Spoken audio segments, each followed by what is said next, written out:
I was full of expectations when I started working for a big company in 2010, but what awaited me there was an absolute culture shock.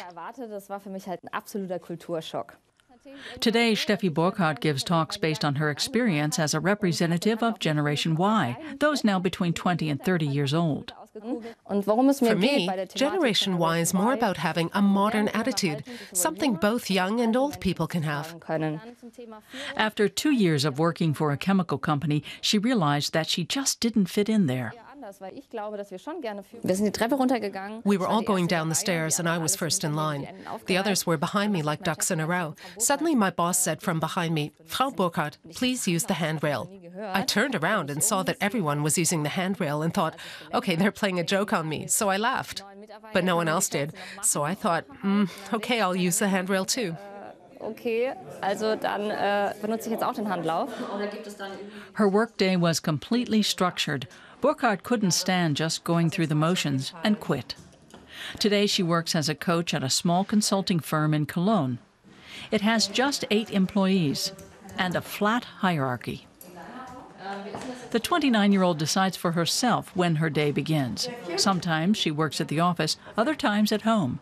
Flexibility is the key.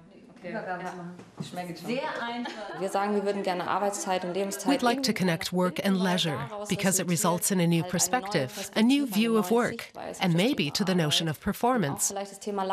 For us, performance is not about do it for 12 hours and then my free time starts and with it the fun.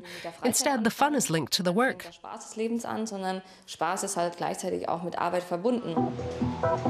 Doing the same things every day, following set procedures, punching a time clock. Generation Y is calling all that into question. For these young people, free time is more important than climbing the career ladder. These digital natives who've grown up with smartphones and the internet are used to working anytime, anywhere. So youth researcher Klaus Hörlmann says companies need to accommodate their wishes, especially when skilled workers are in short supply.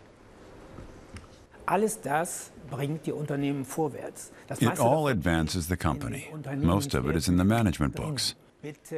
Abolish rigid hierarchies, make work processes flow, let employees participate and help shape things, and you'll achieve much higher productivity. Who does that automatically and to meet their own needs? The younger generation. Burkhardt is leading a workshop for managers. She designed the program herself. It's about developing a modern management style. The participants belong to an older generation. Realizing other people function differently was new for me. I'm always telling my kids, work first, then play. And they don't like that. So it's good to see things through other eyes and adapt accordingly. I wouldn't call it a conflict. It's a completely normal debate. Things change in life. And maybe putting more emphasis on free time is not such a bad thing.